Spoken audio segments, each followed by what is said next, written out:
ในวันที่ 4 เมษายน 2025 กระทรวงการต่างประเทศได้จัดกองประชุมสรุปเวียกงานกวดกาประจำปี 2024 และผ่านทิศทางแผนการเคลื่อนไหวเวียกงานประจำปี 2025 ของกระทรวงการต่างประเทศ โดยการเป็นประธานของทานทองพันธ์สวรรค์เพชรคณะประจำภาครองรัฐมนตรีกระทรวงการต่างประเทศ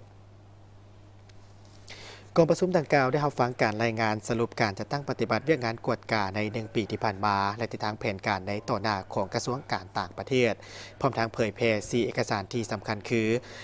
ระเบียบว่าด้วยการเก็บกำรักษาเอกสารเกี่ยวกับการกวดกาบทบันทึกการประสานงานระหว่างองค์การกวดกาแห่งรัฐกับกระทรวงป้องกันความสงบกระทรวงยุติธรรมและองค์การอัยการปฏิบัติสูงสุดในการดำเนินคดีการสลัดบังหลวงบทบันทึกการประสานงานระหว่างองค์การกวดกาแห่งรัฐกับองค์การกวดสอบแห่งรัฐและบทบันทึกการประสานงานระหว่างองค์การกวดกาแห่งรัฐกับศาลปฏิบัติสูงสุดเกี่ยวกับการดำเนินคดีการสลัดบังหลวงนอกจากนั้นยังได้เสนอแผนเวียกงานจุดสุมในแต่ละด้านเพื่อเป็นการจัดตั้งปฏิบัติในปี 2025 ก็คือการเคลื่อนไหวเวียกงานในการติดตามกวดกาซึ่งระยะที่ผ่านมาเห็นได้ว่าคณะพรรคสมาชิกพรรคพนักงานรัฐกรมีความรับรู้เข้าใจต่อกับเวียกงานดังกล่าวได้เป็นอย่างดี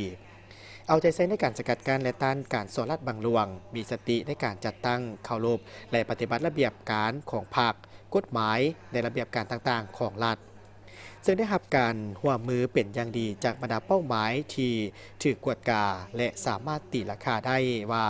สภาพการภายในกระทรวงการต่างประเทศมีความสงบเป็นระเบียบเรียบร้อยและปฏิบัติเวียกงานด้วยความโปร่งใส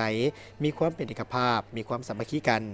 การเคลื่อนไหวเวียกงานต่างๆหอบด้านสามารถสกัดกั้นและต้านปรากฏการณ์ย่อท่อต่างๆได้อย่างทันท่วงทีและได้รับผลดี